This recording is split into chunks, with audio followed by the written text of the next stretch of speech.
Oh, amazing. Thank you everyone for being here tonight. That was a beautiful, warm welcome for me, even though my name wasn't on the bill before this gig sold out. So we all know who we're here for tonight, but I have a few formalities to get to before I do that. My name's Myf Warhurst, by the way, if you're not aware. That is very kind.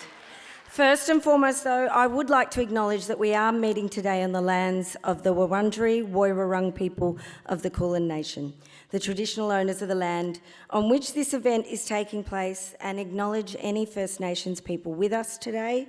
I pay my respects to their elders, past and present. And on this referendum day, I particularly acknowledge the strength and resilience of First Nations people, their storytelling traditions and care for country over many generations. Always was, always will be Aboriginal land.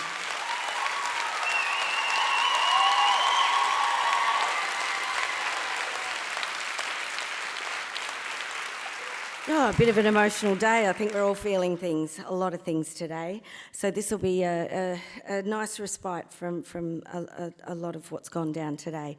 A few thank yous as well. The Wheeler Centre is very proud to be working with RMIT Culture to present this event at the Capitol, the beautiful Capitol Theatre here, as part of Spring Fling, supported by the Victorian State Government through Creative Victoria and the Melbourne City Revitalisation Fund. RMIT Culture unites the university's creative programs and cultural collections, as well as the university's public cultural spaces, including this incredible theatre, and offers a curated program dedicated to building a community of culture and ideas. Big special thanks to Spring Fling book-selling partner Readings and accommodation partner The Sofitel. Big thanks to them for that little bottle of champagne they snuck me this afternoon. That was even better. This is the very final event of Spring Fling, which has presented over 70 Australian and international artists at events across the city over the past 12 days. It's been huge. Thank you all for being a part of it. It's been amazing. We have our beautiful Auslan interpreters over here, Linda and Leah. And like I said, I am just so super honoured to welcome the woman you're all here to see. Like I said, she sold this out before I was even on board, but I'm absolutely honoured to be invited because she is the one who gives us permission to love what we love without shame through her globally successful podcast, Sentimental Garbage, which celebrates all those cultural moments that aren't always considered highbrow, and this is why I know she's a woman after my own heart, and are not paid their dues, and has also numerous incredible books to her name, including the latest, which she will be signing outside after tonight's event. The brilliant The Rachel Incident. Who's read it? I know, it's freaking incredible. Please welcome to the stage, Caroline O'Donoghue.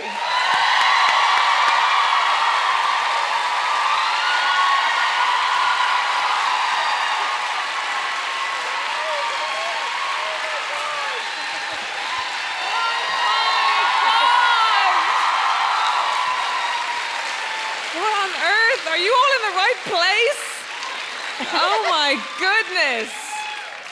Oh my God. Guys, I've been in Australia a week tomorrow, and I have to say, I don't know the most about Australia, but I sure as eggs do feel the most about Australia. I have had the most amazing time here. I am so grateful to you and to all of you. You as representative of the whole country. Oh, thank you very much. What's been your highlight so far? Oh my goodness. Okay. All right. This is one of those stories that doesn't make me seem very relatable or very likable. But you're amongst friends. It's fine. I'm not saying it was a moment where I felt like I was both in a dream and in space. Where last night, on a kind of a whim invite of some brand new friends that I made my first night in Melbourne, I was invited to Chat 10. And And Chat 10, obviously you guys know it very, very well. I know it because it was one of the many sort of dominoes that were in place that fell, that made my kind of surprising empire in Australia happen. It was Chat 10 and it was Shameless who were really bigging up the podcast during the pandemic. And it was so kind. I'm so grateful to those women. I'm so grateful to sort of the Australian women of the moment who are letting me have a moment too. But I was there and I was sitting there with the beautiful Claire Bowditch, and who's been really showing me around Melbourne. And suddenly we were sat there in the audience and they started talking on stage about Sentimental Garbage. And I was like, oh, that's fun. And then they were like, well, we believe Caroline's in the audience tonight. No way. And so I got a standing ovation as an audience member. And I spoke to my husband, Gav, this morning, and he was like, I love you a lot, but I don't think I love you as much as Australia does. And he was like, I want you to prepare for what's coming when you come home, because you will be picking up dog shit in Greenwich Park. How is Gav, though, like, given you're over here having, you know, the time of your life? I know you just got married recently as well. Is he happy to, like, let you go over, or come over and just, you know, leave him behind? Did he say, can I come, please? Well, there was a brief conversation about him coming, but then because my publishers agreed to fly me business, but not Gav. And the answer was, you travel alone. Exactly. Always. Imagine coming back every 20 minutes being like, hey, babe, how are the seats back here? Oh, you're watching Mission Impossible 2? Me too. All right, bye. Couldn't do it. Before we crack into the meat of the podcast of what's going to be recorded, I just want to say, again, in the spirit of not knowing the most, but feeling the most about Australia, I just want to point out the elephant in the room that, I'm, and thank you for that beautiful introduction that you just gave. I obviously knew nothing about this entire referendum before I got here. But I've been having so many conversations with new friends while I've been here, and I know there'll be people in the room that'll be hurting today. And I just wanted to say, again, I know so little about this issue, but when I was a teenager growing up in Ireland in 2002, there was a referendum to grant abortion rights to women in the very small percentage of moments where, like, where the mother's life would be endangered if the pregnancy were to continue, and the referendum failed. And I remember that being the most hard, because I remember, like, I think I started my period that year, and I remember it having this, like, weird psychological impact on how I felt about sex and my body and how strange it was. And then in 2018, the referendum for abortion rights in all of Ireland, in any situation, passed. And I wore my badge today. Just to kind of, this was from Repeal the 8th, this was from the referendum. I have loads of them just sitting in my luggage because I used to give them out to people whenever I traveled.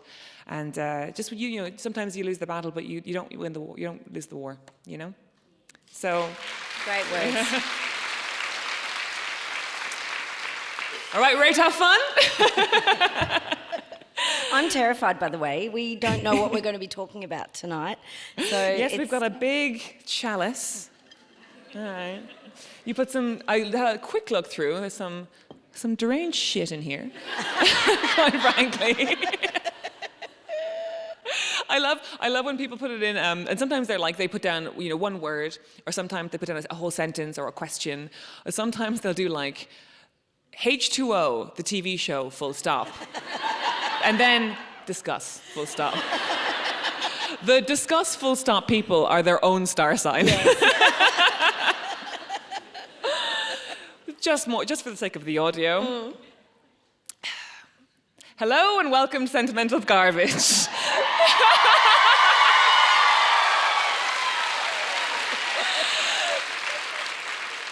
The podcast where we talk about the culture we love that society sometimes makes us feel ashamed of. My name is Caroline O'Donoghue, and I am coming at you live from Melbourne at the Wheeler Centre Spring Fling. Guys, you can't do this for everything. We won't get through the questions.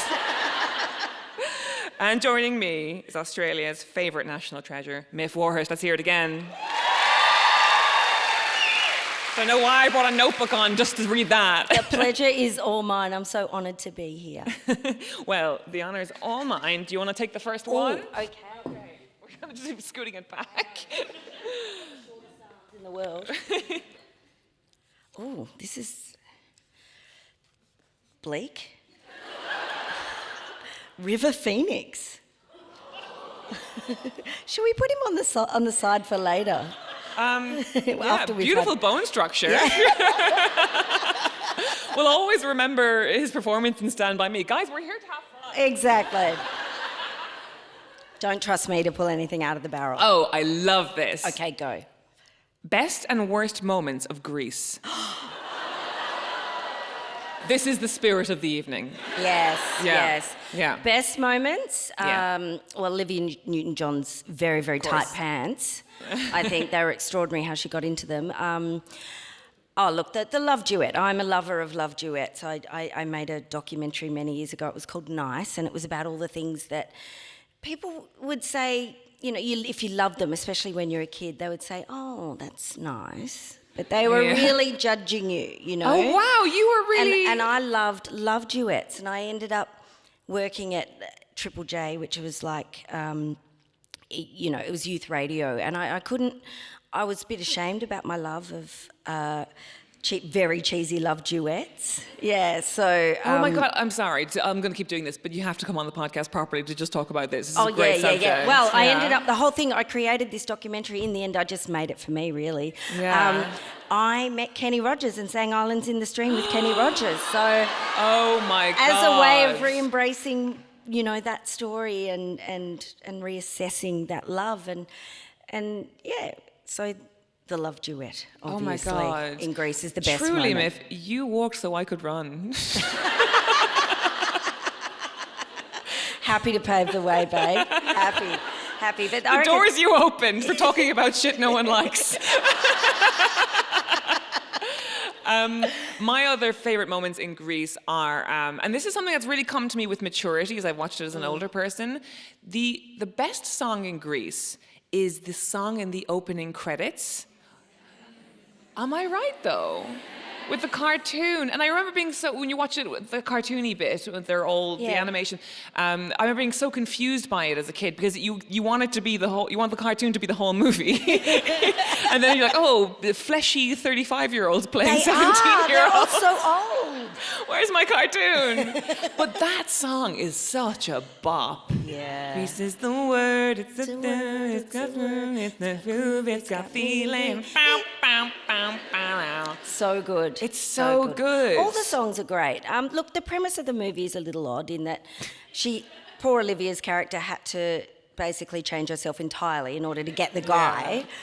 But, you know, it was set in the 50s, so we're saying that's okay, even though it was made in the late 70s, was it? Early 80s? Yes. Yeah. But, you know, it was the style at the time. But, I mean, the best performance in the whole thing, it's got to be Rizzo. That's not an original thing to say. Yeah. Oh, it was worse. There were worse things I could do. Come on. But it's so, it really, sorry, I've got a real... got abortions on the brain. But it's so weird. I think most of us probably saw that movie when we were really young. And I never understood the whole Rizzo and Kinnicky storyline about, like, remember there was the whole thing of the condom being broken and her being in trouble. It's just like, it's so weird to me how that stuff just simply washes over you. It's like... Yeah. And you also have that storyline similarly in Dirty Dancing as well. Yes, oh my God. Yeah, so but it's strange how it did just kind of wash over us at the time, and yet these movies were probably trying to tell us a lot about what we were going to face in the future. Yeah, and I did an episode on Dirty Dancing recently, and what really struck me, what was my surprise favourite thing about it, was that it's a movie where a man risks it all for a woman he's not romantically with. Like, she is like the girl Penny who needs the abortion. She's the damsel in distress. She's the one we're here to save, you know. And like, baby isn't there to be saved. She's there to learn, you know. It's about being a kind of a middle class person who means well and whose parents want her to go and do great things and, you know, work for, what's that thing that Americans always do? the humanitarian thing that they do. The Peace Corps. Oh, the Peace Corps. No, yeah, she wants to do Peace Corps. It's been a while since I've watched it. But you always hear about that, like Americans going to the Peace Corps. What is it? I'll never find out. Is that like summer camp, but when you're a bit older? Yeah, I think it's that vibe. Because we don't have that here either. It's very visit an orphanage, and like, or build an orphanage and put up one brick, and then like it's just this rotting half structure in the middle of a poor African country.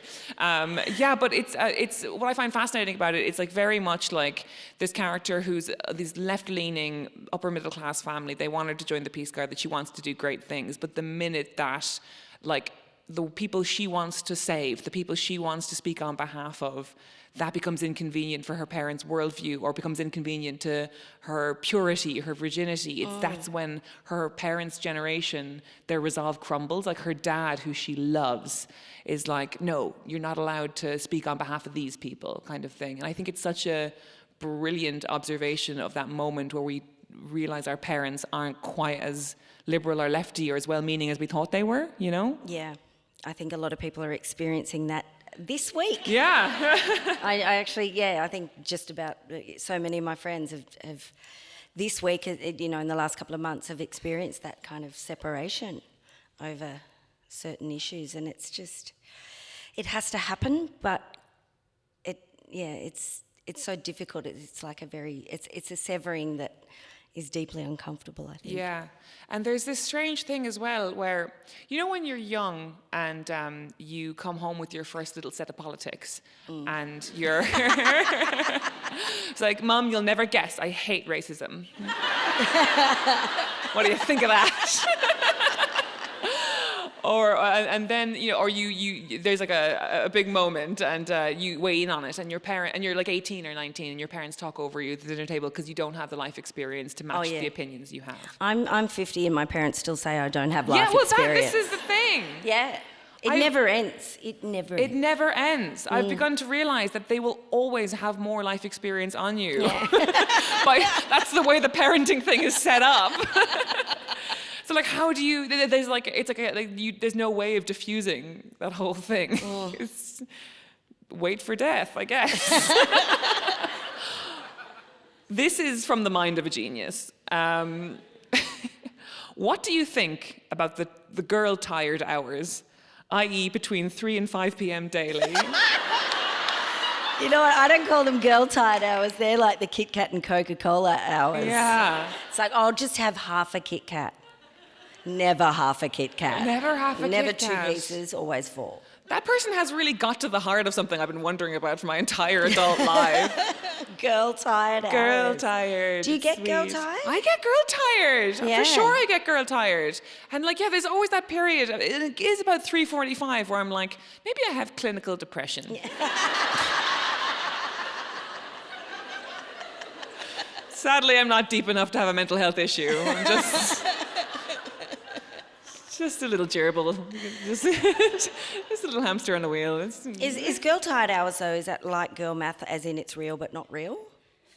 Oh yes, I had a girl math experience today. Actually, do you have girl math experiences often? Oh, I can justify all kinds of shit. That's fine.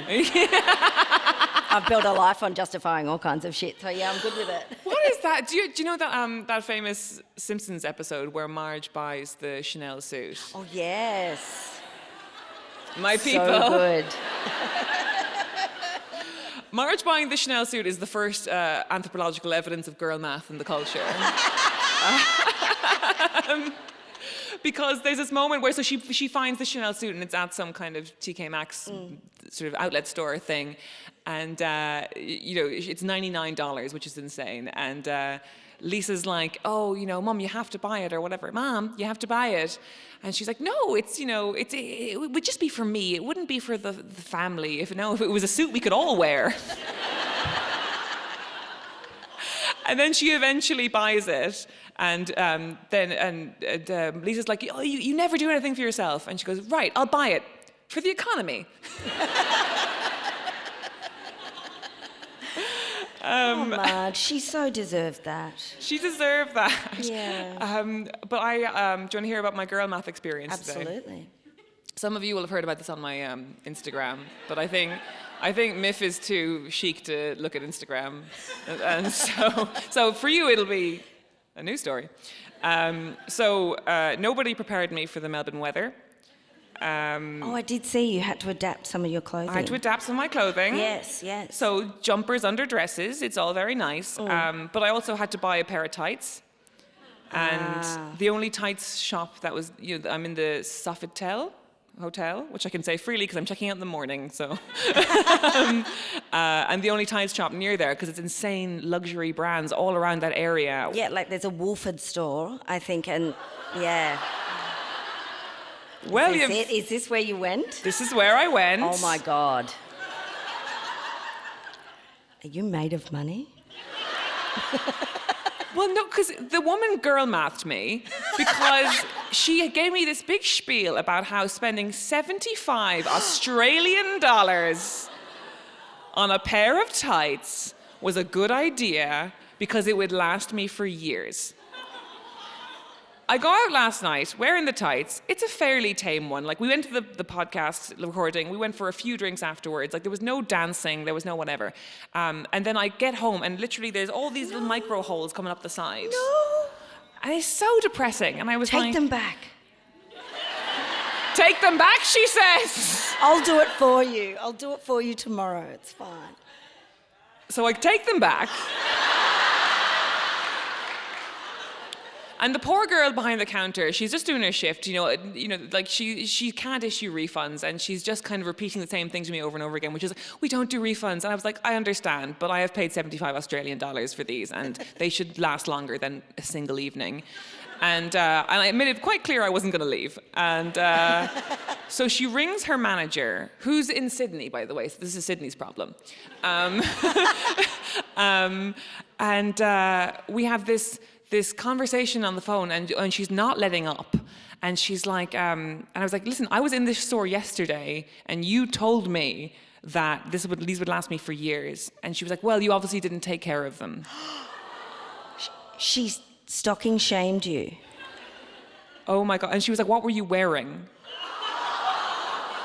And then She's I said, a mole. We have a word for that in this country. She's a mole. What's that mean? Okay. It's A mole. a mole. If someone's not very nice, they're a mole. She's a fucking mole. Yes. And next time you have a conversation with her, if you ever do, if you continue this, you need to say to her, if you're prepared for a fight, you need to say, game on, mole. Game on, mole. It will make sense, and she'll know exactly I'm what electrified by that. Yeah, she'll know exactly what you're talking about. So anyway, she says, we go through what I was wearing, and she's like, and I say this, and you shouldn't make any jokes with luxury retailers, but you certainly shouldn't make this joke. And the joke I made, which I thought would kind of slightly lighten the mood or make her realize how preposterous she was being, was, I feel like I'm in a rape trial.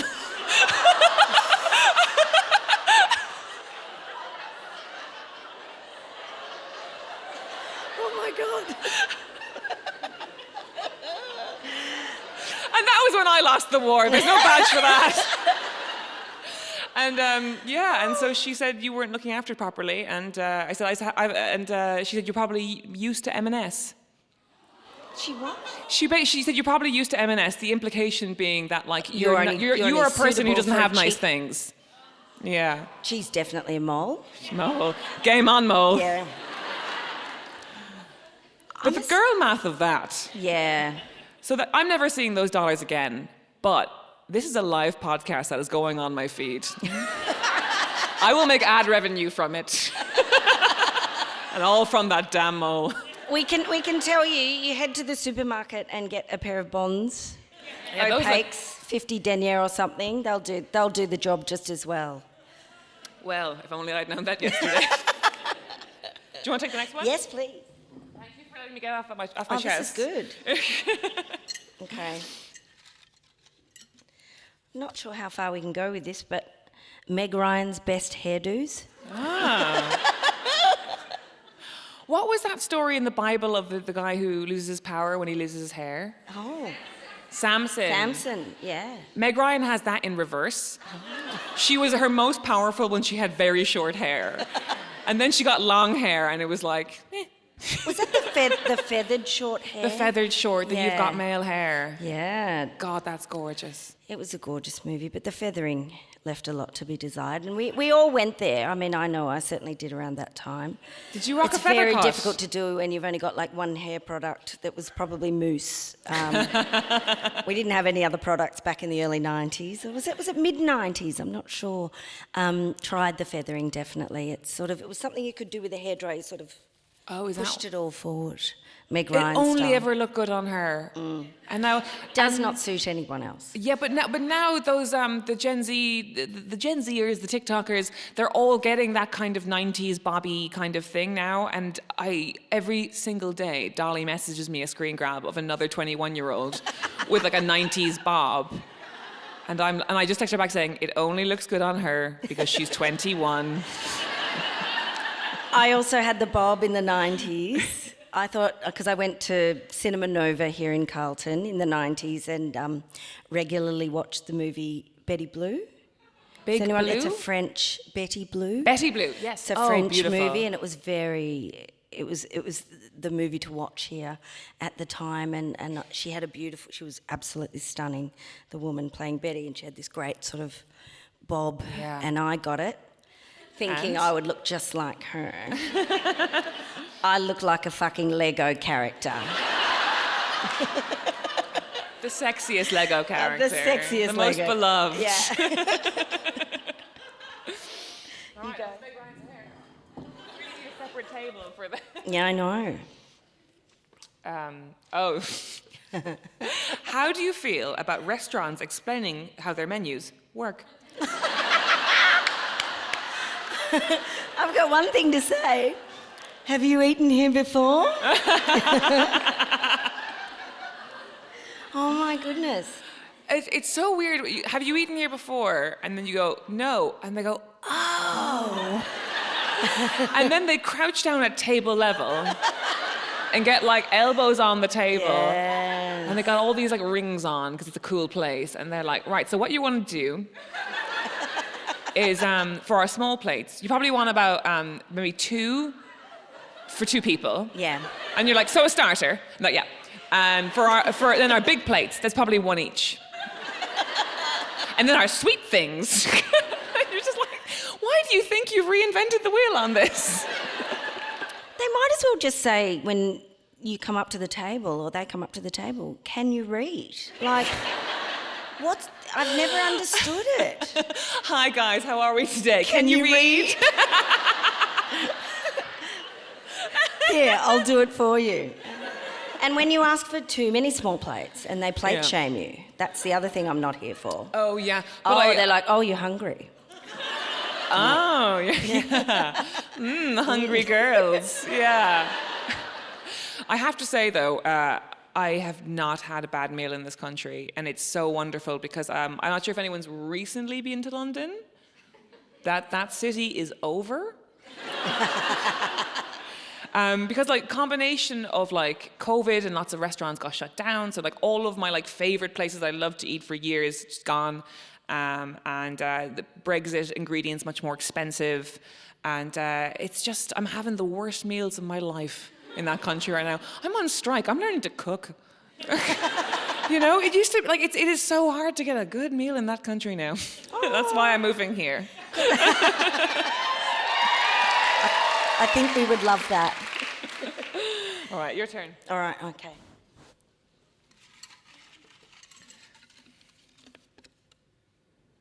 Oh.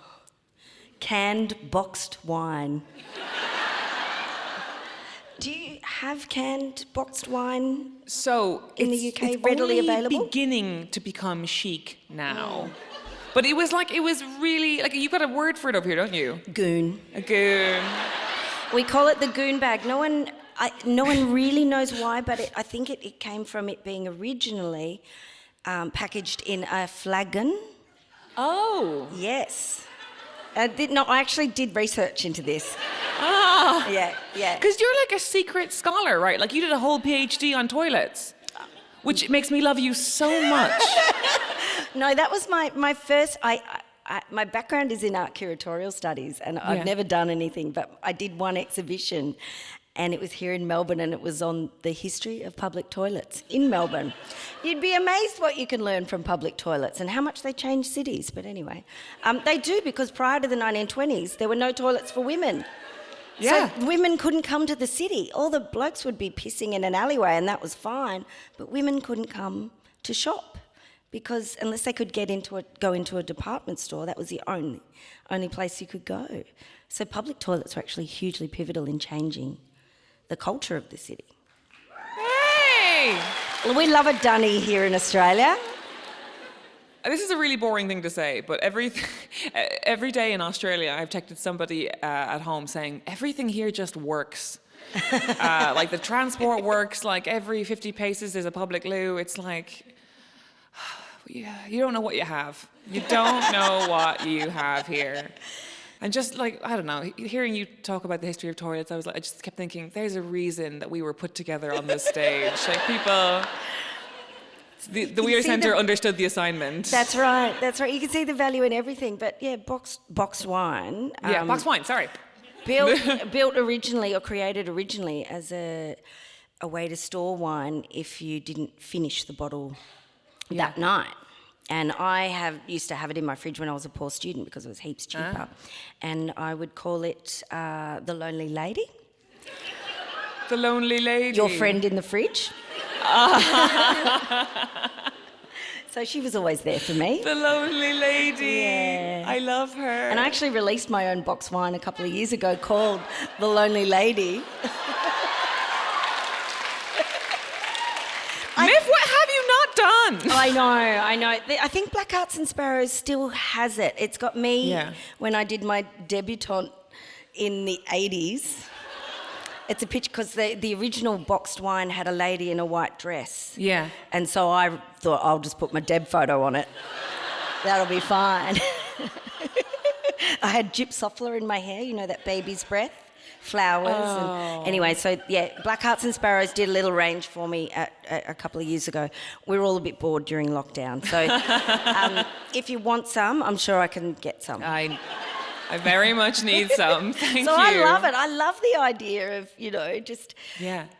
It was so not classy to have boxed wine for so long. And I love the idea of flipping that and going, well, it's actually quite... economical and quite environmental in comparison to the other alternative. Well, totally. It's completely turned around in London. Like, it's like because they commission artists to do the cardboard around it and everything. Yeah. It's like eco-sustainable. The wine's always delicious. It's always really cheap. Love a box wine. And everyone says, the wine's not as good as if it was in a bottle. But it's like, do you know what kind of wine I drink? Do you think I care? Like, if it tastes good enough, it's good enough. Do you ever have that, like, that really sad bottle of wine in your fridge, and it's the pasta wine? Yeah. Where it's like, you make an ambitious pasta dish at a certain point, and you're like, oh, throw in a glug of white wine to really bring out the Parmesan. And then the glugs go in, and then you might have a glass or two with it, but then there's like this much in there, and then it kind of keeps getting topped up for different pastas, and then it stays there for like 7 weeks. And then one day you're like, well, it's just you and me, kid.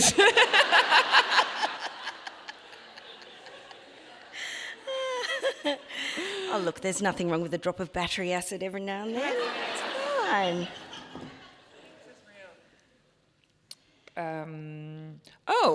This is not so much a cultural one, but an interesting one nonetheless. How much does having friends in the industry help in ongoing successes? Ooh. Who are your friends in the industry here? Oh. Well, you've been in the industry for so long that all your friends are probably... All my friends are in the industry now. That's the problem. I was trying to answer that, because I've made a lot of friends through the work that I've done.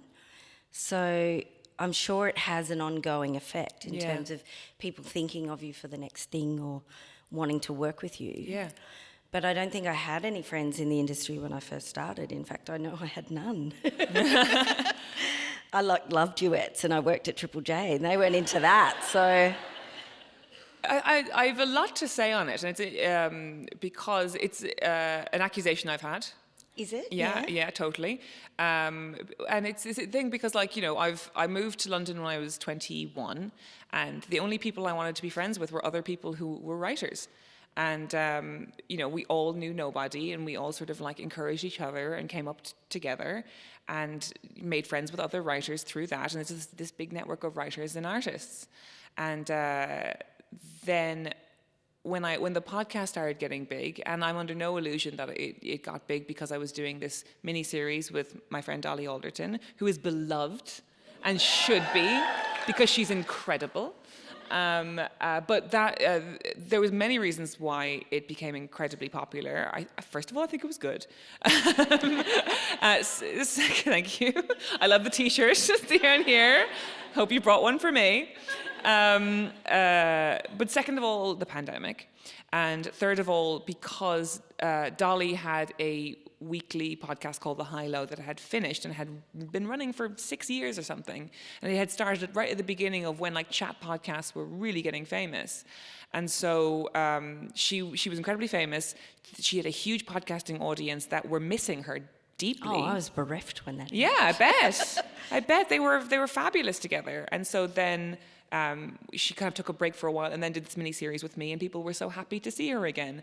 And my podcast got much more successful, and I'm so grateful for that. But I have had a few digs over the years about sort of, you know, coattail accusations.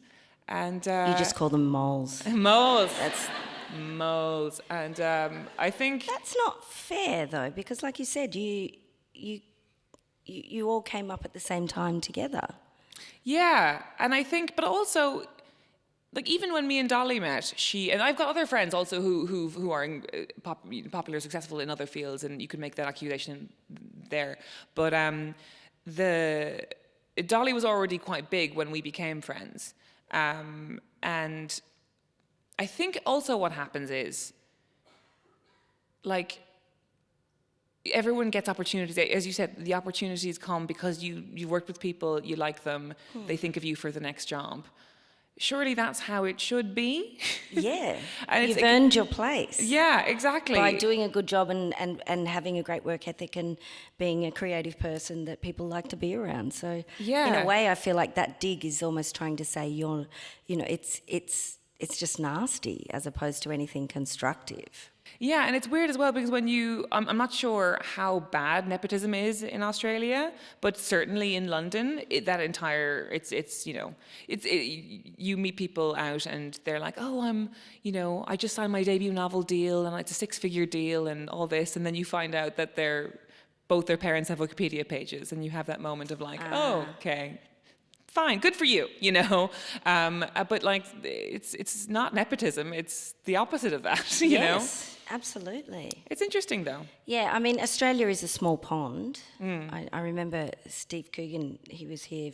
This was many years ago, and he came on Spicks and Specs, and as a guest, and he'd done all the breakfast radio rounds, and then half the people that he'd done breakfast radio with, including me, was on the panel of the music quiz show.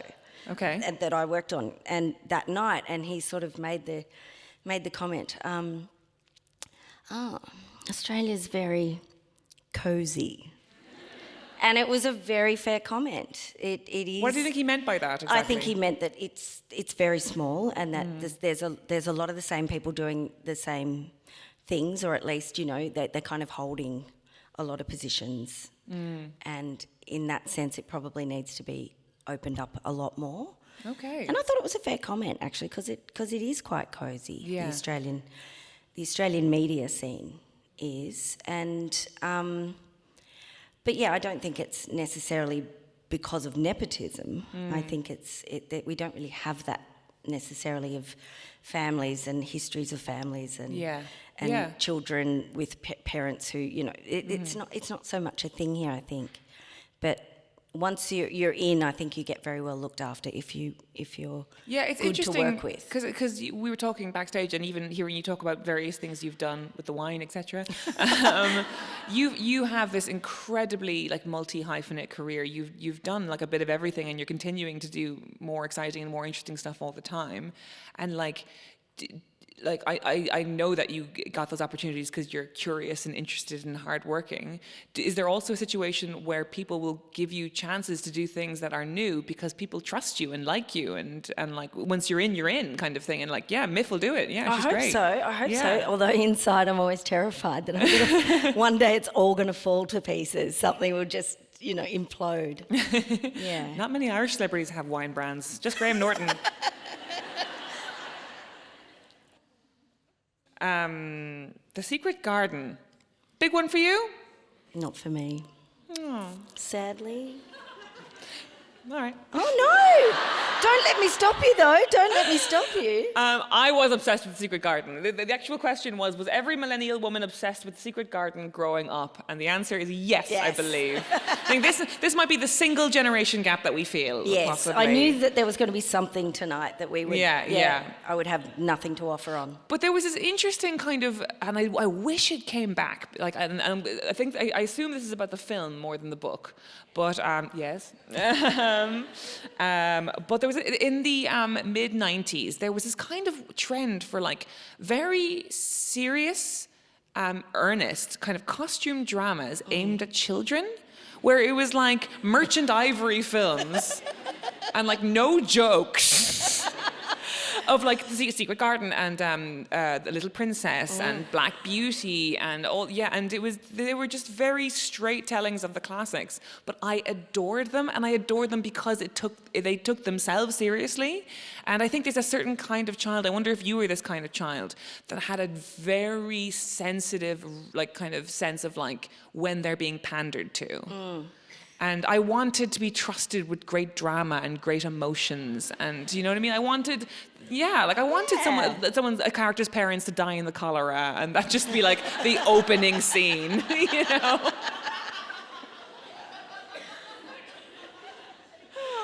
It was so great. I wish it would come back as a trend, because I would be here for it. But like it will. 20 years.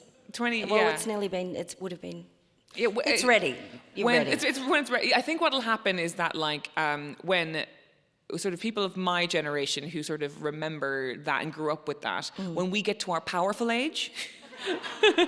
When you've got all the power and the big jobs and have money to spend, this is when you come into your own. Exactly. Me and Dolly are always talking about the production company we're going to own.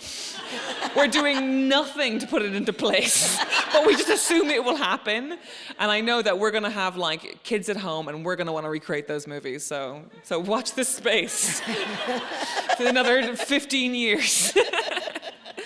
Love it. Oh. Favorite character in The Sound of Music, and why? Oh, goodness me. Oh, look, given I just did Rocky Horror, the live show, I was the narrator. It's okay, I still can't sing, dance or act, but I got through it and I had a ball. But my role was then taken over by Nicholas Hammond, who was one of the kids. Which kid? One of the boys. I can't... That's it. It's the big girl and the small girl, and the rest are like, meh. Yeah, exactly. You know, I know his face when I see it. Yeah, but so I have to say it's him, because he's just the most beautiful person, so the most divine, gorgeous person, and he also appeared in numerous episodes of The Love Boat, which was one of my favourite 1970s television shows and 1980s television shows. And what does he say about the experience? He didn't say much, actually. He's just... Oh, come on. I'm trying to think if he did, actually. I mean, he then went on to play Batman and had lots to say about all of those. He's just such an interesting person in that he's been through these incredibly powerful cultural moments, and yet he was so decent and and not full of himself, and so gentle and genuine. I think I was more impressed by that about him. Ah. That's nice. Not gossip, but nice. I'm going to go back and ask him now some gossip. The two things that evolve the most in my brain the more I mature with The Sound of Music is that, first of all, that Christopher Plummer is the hottest man alive. Like, oh my God. Daddy. And when he's singing Edelweiss and like just... Oh, that bit really gets me. Like, because, and I know everything gets me, but like, but that thing of like he's singing this Austrian song and he's about to say goodbye to the country for possibly forever, and he's sort of saying goodbye to Austria, and the Nazis are waiting outside to take him somewhere. Where are they taking him? Feeling emotional. It's so emotional, and the other best character is obviously the Baroness. Yeah, let's pour one out for the Baroness. Didn't get her due. Something that I think I talked about it the other night at my show, but it bears repeating. I think she was a huge inspiration for my latest novel, The Rachel Incident, because it's set in Salzburg. But more, I became really fascinated when I decided that I was going to write a novel that was about a woman and her best friend who's gay, that our cultural idea of that trope and how it's always been in movies and in TV, but just in different guises. Like, you know, in the sort of 2009 period where I first met my best friend Ryan, I remember you know, people saying to us, "Oh God, you think you're so great now because you've got a gay best friend, and you think you're Carrie Bradshaw." And I was like, "Yes." But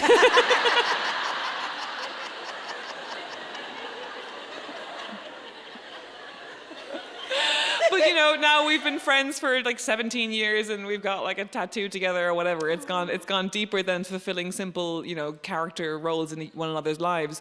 But it's fascinating to me about how we. That dynamic is so ridiculed by pop culture, and you see it in The Sound of Music, where you see it in a lot of golden age cinema, where you've got like a devious woman and her camp best friend, and in Sound of Music you have the Baroness and Uncle Max, and Uncle Max is the only person who she's herself with in the movie. So with Christopher Plummer, she's being sexy. With the kids, she's attempting to be warm. With Maria, she's like trying to sort of be a sort of an older woman of guidance. But with Max, she's herself. And she says to him at one point early in the movie, she's like, "I have a feeling like I'm auditioning." And you can see that she's scared. And the fact that he's the only person that she'll talk to about that struck me as being really important. And it, I don't know, it's really stuck in my craw. Yeah. And it's been played out so many times. Yeah. What's your favourite iteration of that relationship? Oh, that's such a good question. Do you know what? I actually do have a lot of time for Carrie and Stanford. I know Stanford Blatch has had a lot of criticisms over the years, and none more so than the show's handling of Willie Garson's death. When I don't know if you... I have seen, of course. Yes. So obviously they decided that to kill off Big can't have too many deaths because that would be depressing. So they decided that Willie Garson, the actor who plays him, died in real life. It was incredibly sad. But they decided that Stanford Blatch moved to Tokyo and became a Shinto monk. That's right. And I'm not against that. I didn't hate that. Like, no, I actually didn't hate it. I didn't hate it because he had passed on, and part of Carrie reading that note saying he's left everything to you. He's given away all of his possessions in that he has no more worldly possessions, and I thought that was a really nice way of referencing his death, I guess. I think that's great, and there was that great moment with Sarah and they Jessica looked at each Parker other like they knew, downing the drink, and that was one of the few good things about And Just Like That was like there weren't many, but those slight moments of magic where both the sort of fourth wall being broken and the TV looking at you and being like, we know that you've cared about these people for 20 years and we get it and we're trying to honor that and we're not always succeeding. And I actually think it was bizarre, but it was kind of moving. But then it immediately pivoted into being about Anthony's ass. I know. And he goes, wow, Stanford can leave everything behind and I can't even leave my ass virginity behind. It's like, okay. Yeah. They'll get an Emmy.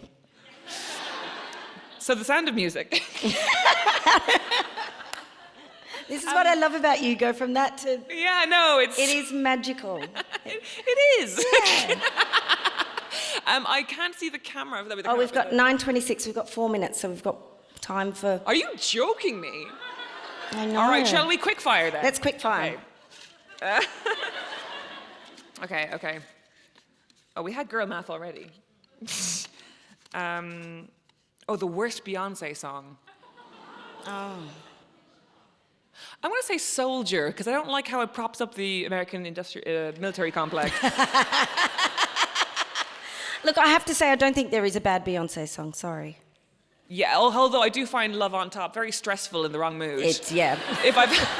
Too many key changes. You know, she rehearsed as a teenager, like her dad used to make her run on a treadmill in order to be able to sing the way that she does, because you try and do any Beyonce song at karaoke, it is practically impossible. It's impossible. And she also dances while she's doing it, and so her training as a child, it sounds horrific, was to train on a treadmill while singing, and Dad would tell her, Matthew Knowles, would tell her that she would have to keep doing that in order to get her physical fitness and vocal fitness That makes so up. much sense, actually, with her delivery, because she often does like a lot of short, breathy words. Like, Yep, she's running.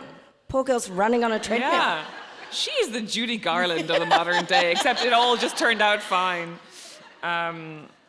The transition from Twitter to X. Yeah, no. One of many things wrong with the It's culture. over? Can we safely say it's over? It's over. I feel like it's over. I feel a great release of it being over, though, actually. Yeah, it used to be a fun place, even though we called it a hell site. Yeah.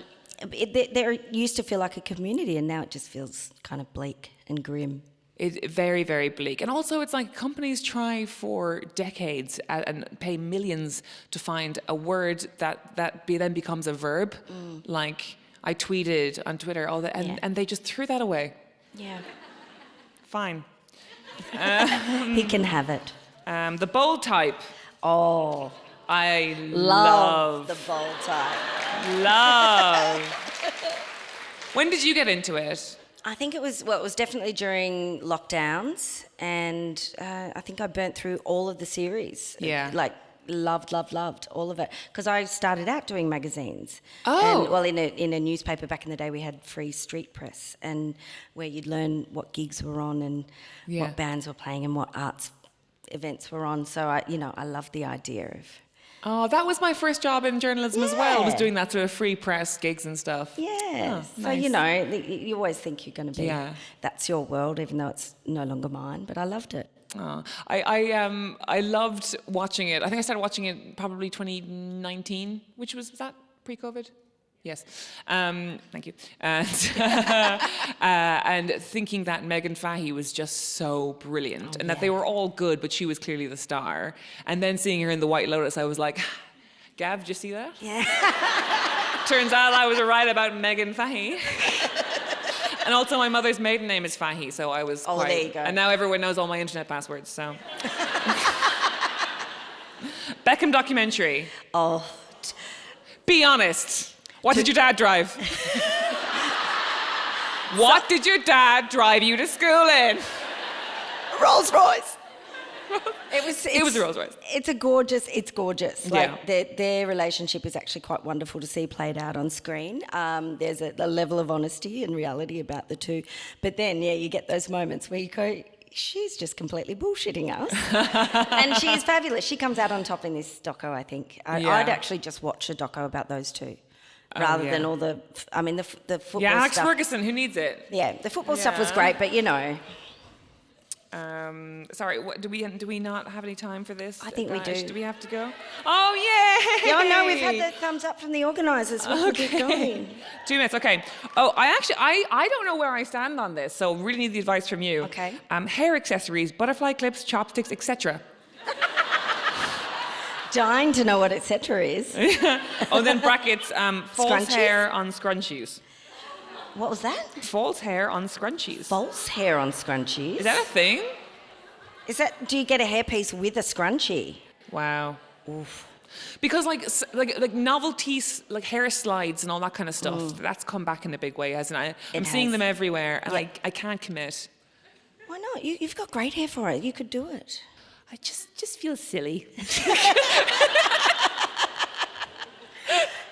How do you make chopsticks work in your hair, though? Oh, yeah, I think you Is don't. it possible? Yeah. Can anyone here do it? I could never do it. I used to try it, but like my hair would just fall Everyone out. always had that girl who sat in front of them in school who could do her hair up with a pencil. And I don't know where those girls are now, but they're not my listeners.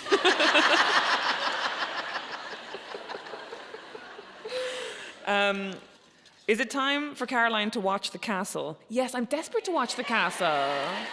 Kate Young, my friend, who's from Brisbane, she brought it up on the last podcast, and I really want to... It's so good. Yeah. It's a magical little piece of 90s filmmaking set in Melbourne, outside of the airport.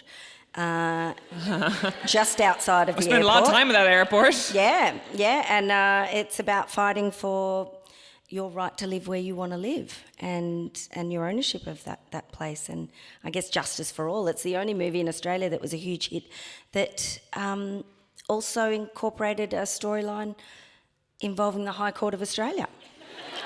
Wow. A lot of judicial work going on in there, but they made it beautiful. They really, really made it beautiful. Oh, is that the kind of movie where like I might find it in like an independent cinema playing or something? Like what's the best way to watch it? I think it'll be on a streaming service. Thank you.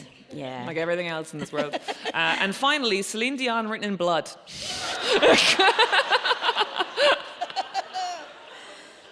There were nights when the wind was so cold. I love that song so much. Celine, she is magnificent. I mean, her appearances at Fashion Week when, you know, like we've all seen the tuxedo. Was it the white and the black? That was the one where she had, was it 2 different outfits on the one outfit? Yeah. Genius. She's someone who, I want a 4-part Netflix documentary about Celine, because that is fascinating. Yes. Celine! But like the whole thing with her late husband, Renee, you know, being her manager when she was like a 12, like it's... Someone in this corner knows about Renee. Yeah, I think that feels like a weird place to leave it. We can do one more. One more. Okay, hang on. I want to pick a really good one. Oh, Plaits. Too childish. I don't know where you'd even think about that one, but I like it. I don't know. I understand where this is coming from, because it's coming from the same place that makes me think that the big hair slides movement is makes me queasy and just nervous. But I think plaits are fine. What about, where do you sit on braids? Where do you sit on braids? Because I can braid. If you need, I could sit you down here and, you know, do the, you know, that one plait down the back of the head. There are charity auctions that would auction that off. Myf braids your hair. Yeah, I could do it. $20 a pop. I'll braid all your hair. Up the front here, I'll just sit, you just put your head between there and I'll just... We had nothing else to do without the internet. I grew up in the country. Nothing else to do. Romeo and Juliet, Baz Luhrmann, discuss. This is one of the discuss people. Yes. Discuss. A perfect film. It is. But also such a 90s film. Do you know what I mean? And like such like the language of the 90s was in that movie. You know, the sort of like the pulpy tabloid sort of thing of like, it was just so genius. What happened, Baz? As an Australian, what's your theory on what happened to his gift? Everything got a lot bigger. I think when it was smaller, it was incredible, and that there was a lot to say. Like I think about Strictly Ballroom and how much... I think at that time, through film, we were trying to explore who we were, perhaps for the first time. And so you get these wonderful little moments. They're almost like capsules of worlds that they're not amazing, incredible, intricate. They're not. They're tiny worlds usually, and I think he started to then go for bigger. Yeah. And I think that's where it lost its edge, maybe. I think I said this on the podcast recently, but I've been thinking about it a lot more since. But I think those three movies, we all know what they are. I don't need to. We all know what the three good Bazes are. We do. They're movies about people who have seen movies. It's about what it's like to have grown up in the 20th century, this kind of this century that is all about the production of media, the production of images, and distributing those images, and people basing themselves off the distribution of images, unlike any other century before that. And it's about the stories you ingest about life through images in cinema, and that's why they feel so grounded but also so crazy, because it's like Strictly Ballroom is bonkers, but it's about ordinary sort of like lower middle class people who have a weird hobby but who care about nothing else but their hobby, because their hobby is their only place where they can exercise control over their lives. And how like in their worlds, they are the heroes and the villains, and it's grand and it's theatrical and it's amazing kind of thing. And I think that was great. I just love it. Yeah. Still a genius. It's still in there. It's still in there. There will be the great resurgence of his genius, I believe. There will be. Yeah. I have faith. All right. And on that note, this has been Sentimental Garbage. I've been Karen O'Donoghue. This has been Myf Warhurst. Thank you so much for an incredible evening. My entire tour was built around this. Basically, I got an email back in February saying, we'd love to have you at the Wheeler Centre Spring Fling. And as I'm sure you get this all the time, where you get sent these emails that are like, would you like to come to Czechoslovakia for, we have annual egg day. Would you like to cut the ribbon? I hope you said yes. Yeah, I always. That sounds good. I always say yes to egg day, but then then you go like, okay, will you pay me, or can I have a hotel? And they're like, no, it's egg day, no. And then inevitably it always fritters away. And so when I got the email from the Wheeler Centre, I thought, I'm going to say yes, and it'll fritter away. And then the plans just kept building. And then a few months ago, I was like, I'm going to Australia. I'm getting married, and then I'm immediately going to Australia for 2.5 weeks. And I couldn't be more grateful to the Wheeler Centre or to you for just hosting me for this incredible time in this incredible country. And I just love you all, and thank you so much for this warm welcome. I've felt it every single day of my trip, and I've loved it. So thank you, really.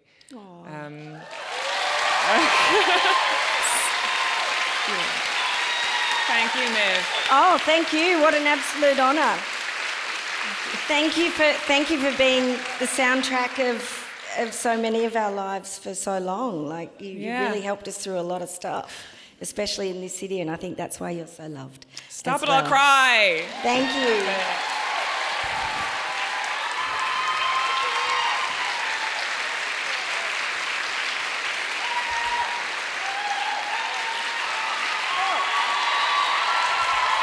Oh, I forgot to say, you'll be signing books, and I will too. I can't believe my book is still in print. Signing books out there or up there, buy them down there, head up there. It'll be worth heaps on the internet if we get a signature.